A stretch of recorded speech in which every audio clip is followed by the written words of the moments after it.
Praise the Lord. मसीह यीशु में आप सबकी सलामती हो। जैसे कि कलाम मुकद्दस जबूर की किताब 40 बाब उसकी 16 आयत में लिखा है, तेरे सब तालिब तुझ में खुश व खुरम हों, तेरी निजात के आशिक हमेशा कहा करे खुदावंद की तमजीद हो। Hallelujah, praise the Lord. मसीहियत का मज़हब इतना खूबसूरत है कि डिप्रेशन का कोई मरीज़ होगा, परेशान, झगड़ा होगा, शैतानी कामों में मसरूफ़ होगा, तो उसके कानों में जब खुदावंद का जिंदा कलाम मुकद्दस उसके कानों में जाएगा तो वो इंसान टेढ़े से सीधा हो जाएगा।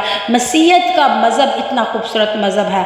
हालेलुया। सच में जो कोई भी शिफा पाता है यीशु के नाम में, वो हर वक्त खुद अपनी ज़बान से खुदावंद की तमजीद करता रहता है, खुदावंद की शुक्रगुजारी करता रहता है। सो जितने भी मेरे बहन भाई इस मैसेज को सुने, गौर कीजिएगा कि खुदा की तरफ आज हमें लौटने की ज़रूरत है।